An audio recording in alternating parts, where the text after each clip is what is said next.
Good morning all. നമ്മളങ്ങനെ simple ടിഷ്യൂസിൽ parenchyma എന്താണെന്ന് just പറഞ്ഞു. ഇനി അടുത്തത് പറയാൻ പോകുന്നത് കോളൻകൈമയാണ്. അതിന് മുന്നായിട്ട് നമുക്ക് പാരൻകൈമയുടെ ഡയഗ്രമാറ്റിക് റെപ്രസെൻറ്റേഷൻ എങ്ങനെയാണെന്ന് നോക്കാം. നമ്മൾ ഈ പ്ലാന്റിൻ്റെ ഒക്കെ സ്റ്റെമ്മും ലീഫും അതുപോലെ റൂട്ടും ഒക്കെ സെക്ഷൻ എടുക്കാനുണ്ടാവും. എന്നിട്ട് നമ്മൾ ആ സെക്ഷനിൽ കാണുന്നത് നമ്മുടെ റെക്കോർഡിലോട്ടേക്ക് മാർക്ക് ചെയ്യാനുണ്ടാവും. സോ ഇങ്ങനെയുള്ള ഡയഗ്രംസ് ആയിട്ടാണ് റെപ്രസെൻറ്റ് ചെയ്യുന്നത്. പാരൻകൈമയുടെ കേസ് നോക്കൂ. അവർ ഒന്നെങ്കിൽ പോളിഗണൽ സെൽസ് ആയിരിക്കും, ആ 6 ഫേസസ് വരുന്നത്, അല്ലെങ്കിൽ ഇതുപോലെയുള്ള സർക്കുലർ സെൽസ് ആയിരിക്കും. സോ ഇവയുടെ കേസിൽ നോക്കിയാൽ മനസ്സിലാവും, സെൽ വാൾ എന്ന് പറയുന്നത് തിക്കൻഡ് ഒന്നുമല്ല, നോർമലായിട്ടുള്ള തിക്കനിങ് ഒക്കെ ആബ്സെൻ്റ് ആയിട്ടുള്ള സെൽ വാളാണ്. ദെൻ ഇങ്ങനെയുള്ള സർക്കുലർ സെൽസ് ആകുമ്പം ഇൻ്റർസെല്ലുലാർ സ്പേസ് പ്രസൻ്റ് ആയിരിക്കും. ഇനി പോളിഗണൽ സെൽസ് ആണെങ്കിലോ 6 എഡ്ജസ് ഉള്ള, അപ്പോൾ ഇൻ്റർസെല്ലുലാർ സ്പേസസ് ആബ്സെൻ്റ് ആയിരിക്കും. സോ പാരൻകൈമ സെൽസ് ഇങ്ങനെയാണ് ഉണ്ടാവുക. ഒരു കാര്യം ശ്രദ്ധിച്ചാൽ മതി, ഇവർക്ക് പ്രൈമറി വോളിൽ തിക്കനിങ് ആബ്സെൻ്റ് ആണ്. ദെൻ പാരൻകൈമയുടെ തന്നെ കുറേ മോഡിഫിക്കേഷൻസ് നമ്മൾ പഠിച്ചു. അതിലൊന്നാണ് എയറിൻകൈമ, അതായത് ഹൈഡ്രോഫൈറ്റ്സിൽ വെള്ളത്തിൽ ജീവിക്കുന്നവർക്ക് ഉണ്ടാവുന്നതാണ്. സോ ഇവയുടെ കേസിൽ ഒരുപാട് എയർ ചേമ്പേഴ്സ് ഉണ്ടാവും, ഇൻ്റർസെല്ലുലാർ എയർ ചേമ്പേഴ്സ് ഉണ്ടാവും. ഈ എയർ ചേമ്പേഴ്സിനെ തമ്മിൽ പാർട്ടീഷൻ വാൾ വെച്ചിട്ട് സെപ്പറേറ്റ് ചെയ്തിട്ടുണ്ടാവും. ഇങ്ങനെയുള്ള പാർട്ടീഷൻ വാൾസ് ഉണ്ടാവും. ബാക്കിയുള്ളത് എയർ ചേമ്പേഴ്സാണ്. ഇങ്ങനെയാണ് ഉണ്ടാവുക. ദെൻ കോളൻകൈമ എന്ന് പറയുമ്പോൾ പാരൻകൈമ സെൽസ് തന്നെയാണ്. പിന്നെ ആ ഒരു ഡോട്ട് റെപ്രസെൻറ്റ് ചെയ്യുന്നത് ക്ലോറോഫിൽ പിഗ്മെൻറ്റിനെയാണ്. ഓക്കെ, ഇങ്ങനെയാണ് പാരൻകൈമ പ്രസൻ്റ് ആയിട്ടുണ്ടാവുക. ഇനി നമുക്ക് കോളൻകൈമ നോക്കിയാൽ ഇവർ പാരൻകൈമയും തമ്മിലുള്ള ഡിഫറൻസ് എന്താണ്? ഇവയുടെ സെൽ വാൾ നോക്കിയാൽ അവർക്ക് തിക്കനിങ് കാണാൻ പറ്റും അല്ലേ? ഒരു സെല്ലിന് ചുറ്റും തിക്കനിങ് പ്രസൻ്റ് ആണ്. അവയുടെ പ്രൈമറി വോള് തിക്കണ്ടാണ്. ഈ തിക്കനിങ് തന്നെ യൂണിഫോം ആണോ? അതായത് ഒരു സെല്ലിൻ്റെ എല്ലാ ഭാഗത്തും യൂണിഫോം തിക്കനിങ് ആണോ? അല്ലല്ലോ, അൺഈവൻലി തിക്കണ്ടാണ്. നിങ്ങൾ നോക്കിയാൽ മനസ്സിലാവും, സെൽ വാളിൻ്റെ കോർണേഴ്സിൽ, അതായത് 2 സെല്ലുകൾ കൂട്ടിമുട്ടുന്ന സ്ഥലങ്ങളിൽ, അങ്ങനെയുള്ള കോർണേഴ്സിൽ ഈ ഒരു തിക്കനിങ് അല്ലെങ്കിൽ തിക്കനിങ് കൂടുതലാണ്, ബാക്കിയുള്ള ഭാഗങ്ങളിൽ കുറവും. അതായത് ലോക്കലൈസ്ഡ് തിക്കനിങ് ആണ് കാണിക്കുന്നത് ചില ഭാഗത്ത്. ഓക്കെ, സെൽ വാൾ തിക്കണ്ടാണ്, അത് തന്നെ കോർണേഴ്സിൽ തിക്കനിങ് കൂടുതലാണ്. ഈ തിക്കനിങ്ങിന് കാരണം എന്താണ്? എന്തോ ഒരു മെറ്റീരിയൽ ഡിപ്പോസിറ്റ് ചെയ്താലല്ലേ തിക്കനിങ് ഉണ്ടാവുക. ആ മെറ്റീരിയലാണ് സെല്ലുലോസും പെക്റ്റിനും. ഓക്കെ, സെല്ലുലോസും പെക്റ്റിനും മോളിക്യൂൾ കാരണം ഇവരുടെ പ്രൈമറി വാൾസ് തിക്കണ്ടാണ്. പിന്നെ ഒരു കാര്യം പ്രത്യേകം ശ്രദ്ധിക്കുക, ലിഗ്നിൻ ആബ്സെൻ്റ് ആയിരിക്കും ഈ ഡെപ്പോസിഷനിൽ. ഓക്കെ, സോ കോളൻകൈമ എന്ന് വെച്ചാൽ it is the supporting or mechanical tissues. ഇവയുടെ ഫങ്ഷൻ മെയിൻലി സപ്പോർട്ടിങ് ആണ്, അല്ലെങ്കിൽ മെക്കാനിക്കൽ ടിഷ്യൂ ആണ്. നമ്മളൊരു ലീഫ് എടുത്ത് വളച്ച് നോക്കിയാൽ അവരിങ്ങനെ ബെൻഡായിട്ട് വരും അല്ലേ? അവർ പെട്ടെന്ന് പൊട്ടിപ്പോവില്ല. അതിന് കാരണം എന്താണ്? അവർക്ക് മെക്കാനിക്കൽ സ്ട്രെങ്ത് പ്രസൻ്റ് ആണ്. സോ ഇങ്ങനെയുള്ള ഡെപ്പോസിഷനുള്ള സെൽസ് കാരണമാണ് ഇവർക്ക് ഈ ടെൻസൈൽ സ്ട്രെങ്ത് കിട്ടുന്നത്. ഇല്ലെങ്കിൽ പെട്ടെന്ന് വെറും പാരൻകൈമ സെൽസിനെ കൊണ്ട് മാത്രം ഉണ്ടാക്കിയത് വെച്ചാൽ പെട്ടെന്ന് ബ്രേക്ക് ആയി പോകും. ഇങ്ങനെ സ്ട്രെങ്ത് ഉള്ള അല്ലെങ്കിൽ ഡെപ്പോസിഷൻസ് ഉള്ള സെൽസ് കാരണമാണ് പ്ലാന്റിന് ടെൻസൈൽ സ്ട്രെങ്ത് കിട്ടുന്നത്. Okay, it is formed of elongated and terminally tapering living cells with unevenly thicked primary walls. The cells have living protoplast as in parenchyma. Collenchyma സെൽസും ലിവിങ് സെൽസ് ആണ്, as in the case of parenchyma. അവർക്കൊരു living nucleus present ആണ്, അതുപോലെ ഒരു പ്രോട്ടോപ്ലാസ്റ്റും present ആണ്. Collenchyma cells overlap and interlock and form fibre like strands. Cell walls are non lignified. നമ്മൾ already പറഞ്ഞ കാര്യമാണ്, ലിഗ്നിൻ ആബ്സെൻ്റ് ആയിരിക്കും ഇവയുടെ ഡെപ്പോസിഷനിൽ. ഓൺലി പെക്റ്റിനും സെല്ലുലോസും ആയിരിക്കും. And irregularly thickened and formed of cellulose and pectin with high water content high ആയിരിക്കും. They are elastic and extensible and are adapted for rapid growth. ഇവർ ഇങ്ങനെ ഡെപ്പോസിഷനൊക്കെ ഉണ്ടെങ്കിലും ഇവർ പെട്ടെന്ന് ഡിവൈഡ് ചെയ്യുന്ന സെൽസാണ്. ഡിവൈഡ് ചെയ്യല്ല, പെട്ടെന്ന് ഗ്രോ ചെയ്യുന്ന സെൽസ് തന്നെയാണ്. There localised thickening are due to the extra deposition of cellulose, pectin and hemicellulose, particularly at the corners of cells. നമ്മൾ കണ്ടു സെൽസിൻ്റെ കോർണേഴ്സിൽ എക്സ്ട്രാ ഡെപ്പോസിഷൻ വരുന്നുണ്ട്. അത് കാരണമാണ് കോർണേഴ്സിൽ തിക്കനിങ് കൂടുതലും ബാക്കിയുള്ള ഭാഗങ്ങളിൽ തിക്കനിങ് കുറവും. Just as parenchyma cells, mature collenchyma cells also may acquire the power to divide. നമ്മൾ പറഞ്ഞു മെരിസ്റ്റമാറ്റിക് സെൽസിൽ നിന്നാണ് ഈ പെർമനൻറ്റ് ടിഷ്യൂസ് ഒക്കെ ഉണ്ടാവുന്നത്. പാരൻകൈമയും കോളൻകൈമയും സ്ക്ലീറൻകൈമയും ഒക്കെ ഉണ്ടാവുന്നത്. പിന്നെ ഇവർക്ക് ഇങ്ങനെ ഒരു പെർമനൻറ്റ് ടിഷ്യൂ ആയി മാറിയാൽ ഇവർ പിന്നെ ഡിവൈഡ് ഒന്നും ചെയ്യൂല, അവരവിടെ ഫങ്ഷൻ ചെയ്യാണ് ചെയ്യുക. പക്ഷേ എന്തെങ്കിലും ഒരു ഇഞ്ചുറിയോ അങ്ങനെ അല്ലെങ്കിൽ റീജനറേഷൻ്റെ ടൈം എന്തെങ്കിലും ഒരു ഇഞ്ചുറി അല്ലെങ്കിൽ അങ്ങനെയുള്ള എന്തെങ്കിലും സിറ്റുവേഷൻ വരുവാണെങ്കിൽ, as in the case of parenchyma cells, collenchyma cells also may acquire the power to divide. ഇവർക്കും ഡിവൈഡ് ചെയ്യാനുള്ള പവർ റീഗെയിൻ ചെയ്തിട്ട് എഗെയിൻ മെരിസ്റ്റമാറ്റിക് ആയിട്ട് മാറും. Okay, collenchyma cells are found just beneath the epidermis. Epidermis എന്ന് പറയുന്നത് outer most സെല്ലാണ്. ഈ എപ്പിഡേർമിസിന് തൊട്ടു താഴെ ആയിട്ടാണ് നമ്മൾ കോളൻകൈമ സെൽസിനെ കാണുന്നത്. അതായത് കോർട്ടെക്സിലാണ് കോളൻകൈമ സെൽസ് ഉണ്ടാവുക. കോർട്ടെക്സിൽ തന്നെ ഹൈപ്പോഡേർമിസിലായിട്ടായിരിക്കും കോളൻകൈമ സെൽസ് ഏറ്റവും കൂടുതലായിട്ട് കാണുന്നത്. ഹൈപ്പോഡേർമിസ് എന്ന് പറയുന്നത് എപ്പിഡേർമിസിന് തൊട്ടു താഴെ വരുന്ന സെൽസിനെയാണ് ഹൈപ്പോഡേർമിസ് എന്ന് പറയുന്നത്. ഓക്കെ, അവിടെ ആയിട്ടായിരിക്കും ഏറ്റവും കൂടുതൽ കോളൻകൈമ സെൽസ് പ്രസൻ്റ് ആയിട്ടുണ്ടാവുക. In general they are elongated and their walls are strong but pliable. Strong ആണ് പക്ഷേ പ്ലയബിൾ ആണ്. As the plant grows, these cells and the tissues they form provide flexibility and support for organ.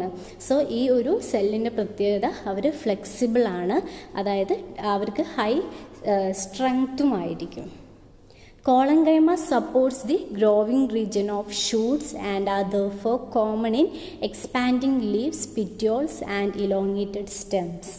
The major difference between collenchyma and parenchyma is the increased thickness of collenchyma walls. നമ്മൾ പാരൻകൈമയും പഠിച്ചു, കോളൻകൈമയും പഠിച്ചു. ഏതാണ്ട് ഒരുപോലെ തന്നെയാണ് രണ്ടും ഉള്ളത്. അവയുടെ ഒരു ഡിഫറൻസ് എന്ന് പറയുന്നത് പാരൻകൈമയുടെ സെല്ലിനെ വെച്ച് നോക്കുമ്പോൾ കോളൻകൈമ സെല്ലിൻ്റെ സെൽ വാൾസ് കുറച്ചുകൂടി തിക്കണ്ടാണ്. അവർക്ക് സെല്ലുലോസ്, പെക്റ്റിൻ ഡെപ്പോസിഷൻ കൂടുതലാണ്. Collenchyma has the capacity to expand and to give tensile strength to organ. It is compact with or without intercellular spaces. കോളൻകൈമയിൽ ഒന്നെങ്കിൽ അഡ്ജസൻറ്റ് സെല്ലുകൾ തമ്മിൽ സ്പേസ് ഉണ്ടാവാം അല്ലെങ്കിൽ ആബ്സെൻ്റ് ആവാം, ബട്ട് കോമ്പാക്റ്റ് ആയിട്ടായിരിക്കും അറേഞ്ച് ചെയ്തിട്ടുണ്ടാവുക. In dicot plants it occurs chiefly in the hypodermis of stem, petiole and veins of leaves and pedicels, peduncle and petal of flowers. അതായത് ഞാൻ പറഞ്ഞു എപ്പിഡെർമിസിന് തൊട്ടു താഴെയുള്ള ഗ്രൗണ്ട് ടിഷ്യൂസിനെയാണ് നമ്മൾ ഹൈപ്പോഡെർമിസ് എന്ന് പറയുന്നത്. ഹൈപ്പോഡെർമിസിലാണ് പ്രസൻ്റ് ആയിട്ടുണ്ടാവുക. സ്റ്റെമ്മിൻ്റെ അതുപോലെ പിറ്റിയോളിൻ്റെ. പിറ്റിയോൾ എന്ന് പറയുന്നത് ലീഫിൻ്റെ, നമ്മുടെ ഇലയുടെ തണ്ടിനെയാണ്, അതായത് ആ സ്റ്റോക്കിനെയാണ് പിറ്റിയോൾ എന്ന് പറയുന്നത്. ആൻഡ് വെയിൻസ് ഓഫ് ലീവ്സ്, ലീവ്സിന് വെയിൻസ് ഉണ്ടാവില്ലേ, അതിലും പ്രസൻ്റ് ആയിരിക്കും. അതുപോലെ പെഡിസിൽ, പെഡിസെൽ എന്ന് പറയുന്നത് നമ്മൾ ഫ്ലവറിൻ്റെ തണ്ടിനെയാണ്, ഫ്ലവറിൻ്റെ സ്റ്റോക്ക് ഉണ്ടാവില്ലേ അതിനെയാണ് പെഡിസെൽ എന്ന് പറയുന്നത്. പിഡങ്കിളും പെഡിസലും ഒക്കെ ഓൾമോസ്റ്റ് സെയിം തന്നെയാണ്. പിഡങ്കിൾ എന്ന് പറയുന്നത് ഇൻഫ്ലോറസൻസിൻ്റെ സ്റ്റോക്കിനാണ്. അതായത് ഇൻഫ്ലോറസൻസ് എന്ന് വെച്ചാൽ എന്താ, ചില ഫ്ലവേഴ്സ് ഒരു ബഞ്ചായിട്ടാണ് ഉണ്ടാവുക, ചിലത് ഓരോന്നായിട്ട് സോളിറ്ററി ആയിട്ടുണ്ടാവുക. ഈ ബഞ്ച് ഓഫ് ഫ്ലവേഴ്സിനെയാണ് ഇൻഫ്ലോറസൻസ് എന്ന് പറയുന്നത്. അവരുടെ തണ്ടിനെയാണ് നമ്മൾ പിഡങ്കിൾ എന്ന് പറയുന്നത്. അതായത് ഒരു കൂട്ടം ഫ്ലവേഴ്സ് ഒരു കോമൺ സ്റ്റോക്കിൻ്റെ മേലെ അറേഞ്ച് ചെയ്ത് വെച്ചിരിക്കുകയായിരിക്കും ഇൻഫ്ലോറസൻസിൻ്റെ കേസിൽ. ആ കോമൺ സ്റ്റോക്കിനെയാണ് പിഡങ്കിൾ എന്ന് പറയുന്നത്. And petals of flowers, flower petal എന്ന് പറഞ്ഞാൽ ഫ്ലവറിൻ്റെ ഇതളുകൾ ഉണ്ടാവില്ലേ, നല്ല റെഡ് കളേർഡ്, യെല്ലോ കളേർഡൊക്കെ ആയിട്ട്, അത് ഇങ്ങനെയുള്ള ഫ്ലവർ പെറ്റൽ, പിഡങ്കിള്, പെഡിസെല്, അതുപോലെ ലീവ്സിൻ്റെ വെയിൻസ്, പീറ്റിയോൾസ്, അതുപോലെ സ്റ്റെമ്മ്, ഇവരുടെ ഒക്കെ ഹൈപ്പോഡെർമിസിലായിട്ടാണ് കോളൻകൈമ കാണുന്നത്. Then sometimes collenchyma cells act as meristematic cells. നമ്മൾ പറഞ്ഞു ഒന്നെങ്കിൽ ഇഞ്ചുറിയുടെ ടൈമിൽ ഇവർക്ക് മെരിസ്റ്റമാറ്റിക് ആക്ടിവിറ്റി കിട്ടും, അല്ലെങ്കിൽ ഫെല്ലോജിൻ ഓർ കോർക്ക് കാമ്പ്യം. നമ്മൾ പറഞ്ഞു നമ്മളുടെ ഉള്ളിലുള്ള സെൽസ് സെക്കൻഡറി ഗ്രോത്തേഴ്സ്, സൈലത്തിൻ്റെയും ഫ്ലോയത്തിൻ്റെയും നടുവിലുള്ള കാമ്പ്യം ആക്റ്റീവായിട്ട് ഓരോ വർഷവും നമ്മളുടെ പ്ലാന്റിന് ഗേർത്ത് അല്ലെങ്കിൽ തടി കൂടുമെന്ന് പറഞ്ഞു. ഇങ്ങനെ തടി കൂടുമ്പം എപ്പിഡേമിസ് ബ്രേക്ക് ആവുമെന്ന് പറഞ്ഞു. എപ്പിഡേമിസ് ബ്രേക്ക് ആകുമ്പം അവർക്ക് സപ്പോർട്ടിന് വേണ്ടിയിട്ട് കോർട്ടെക്സിലുള്ള സെൽസ് കോർക്ക് കാമ്പ്യം ഫോം ചെയ്യുമെന്നൊക്കെ പറഞ്ഞു. സോ അങ്ങനെയുള്ള കോർട്ടെക്സിൽ കോളൻകൈമ സെൽസും ഇങ്ങനെ ഫെല്ലോജൻ അല്ലെങ്കിൽ കോർക്ക് കാമ്പ്യം ഉണ്ടാക്കാൻ ഹെൽപ്പ് ചെയ്യുന്നുണ്ട്. ഓക്കെ, ദെൻ കൈൻഡ്സ് ഓഫ് കോളൻകൈമയാണ് പറയുന്നത്. Based on the nature of cell thickening, 3 kinds of collenchyma can be recognized.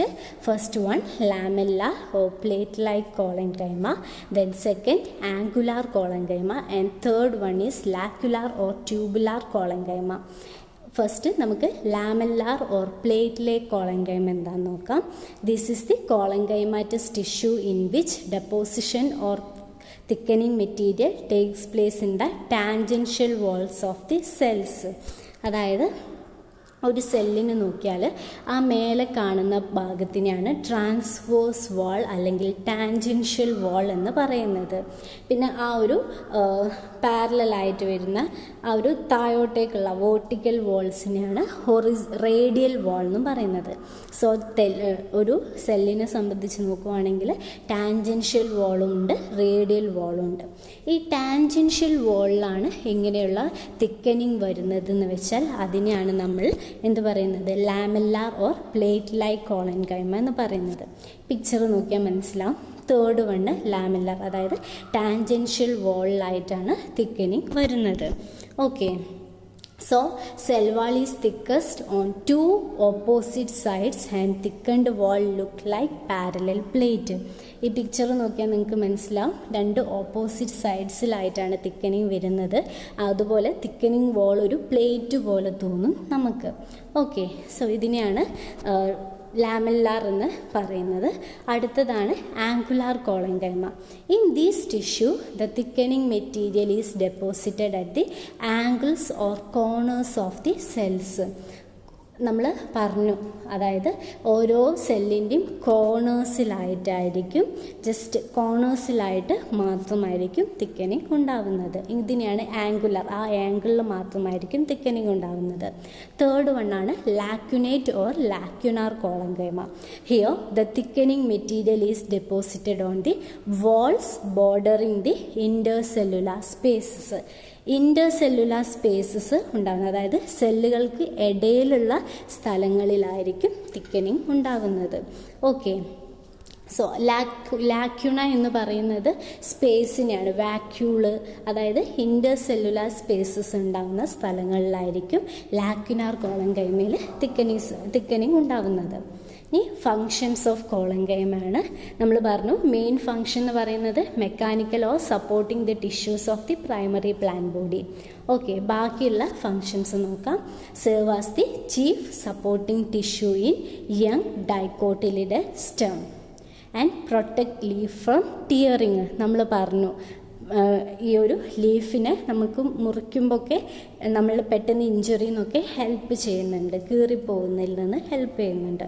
Prevent the bending and breaking of stem due to wind with the help of its tensile strength. നമ്മൾ പറഞ്ഞു ഒരു മരം കാറ്റത്തൊക്കെ ഇങ്ങനെ ഉലഞ്ഞു പോകുമ്പോൾ പൊട്ടിപ്പോകും, ഇങ്ങനെ വെറും parenchyma cells കൊണ്ടാണ് ഉണ്ടാക്കിയത്. ഇങ്ങനെയുള്ള ടെൻസൈൽ സ്ട്രെങ്ത്തുള്ള കോളൻകൈമൊക്കെ പ്രസൻ്റ് ആയതുകൊണ്ടാണ് വിൻഡിൻ്റെ ടൈമിലൊന്നും ഇങ്ങനെ പ്ലാന്റ്സ് ഉലയുമ്പോൾ പൊട്ടിപ്പോവാത്തത്. Fourth one, gives great flexibility to plant organ during their growth. നമ്മൾ പറഞ്ഞു ഗ്രോവിങ് പാർട്സിൽ, അതായത് എക്സ്പാൻഡിങ് ലീവ്സിലൊക്കെ ഇവർ കൂടുതലുണ്ടാവും. ഇങ്ങനെയുള്ള ഗ്രോവിങ് പാർട്സ് നോക്കിയാൽ നമുക്ക് കുറച്ചുകൂടി ഫ്ലെക്സിബിളാണ്, നമ്മൾ അതിനെ ഒന്ന് ചുരുട്ടിയാലും അവർ പൊട്ടിപ്പോവില്ല. സോ ഇങ്ങനെയുള്ള ഗ്രോവിങ് പാർട്ടിന് ഫ്ലെക്സിബിലിറ്റി കൊടുക്കാൻ ഒരു കാരണം കോളങ്കൈമയാണ്. നമ്മൾ ഈ ചെറിയ തളിരിലൊക്കെ ആണെങ്കിൽ നമ്മൾ അതിനെ അതിനെ ചുറ്റി നമ്മളതിനെ ഒന്ന് പിടിച്ച് ഒടിക്കാനൊക്കെ നോക്കിയാൽ ഒടിയില്ല, കാരണം അവർക്ക് കോളങ്കൈമ കൂടുതൽ പ്രസൻ്റ് ആയിരിക്കും. Some collenchyma cells possess chloroplast and carry out photosynthesis. ഇതൊന്നും മെയിൻ ഫങ്ഷൻ അല്ല. ചില കോളങ്കൈമക്ക് ഒരു പ്രത്യേക സാഹചര്യങ്ങളിൽ ക്ലോറോപ്ലാസ്റ്റ് പ്രസൻ്റ് ആയിരിക്കും. സോ നമുക്കറിയാം ക്ലോറോപ്ലാസ്റ്റ് പ്രസൻ്റ് ആണെങ്കിൽ they can carry out photosynthesis. 6th വണ്ണാണ് occasionally act as a meristem. Okay, നമ്മൾ പറഞ്ഞു ചിലപ്പം ഔട്ടർ കോർട്ടെക്സിലുള്ള സെൽസ് ഡിവൈഡ് ചെയ്തിട്ട് കോർക്ക് കാമ്പിയം ഉണ്ടാക്കും എന്ന് പറഞ്ഞു എപ്പിഡേമിസ് പൊട്ടിപ്പോകുമ്പോൾ. സോ ഈ ഒരു മെരിസ്റ്റമാറ്റിക് ആക്ടിവിറ്റി, അതായത് ഡൈക്കോട്സിൽ സെക്കൻഡറി തിക്കനിങ് നടക്കുമ്പോൾ ഈ മെരിസ്റ്റമാറ്റിക് ആക്ടിവിറ്റി ഉള്ള സെൽസായിട്ടും ഇവർ ആക്ട് ചെയ്യുന്നുണ്ട്. സോ ഇതൊക്കെയാണ് ഇവയുടെ ഫങ്ഷൻസ് വരുന്നത്.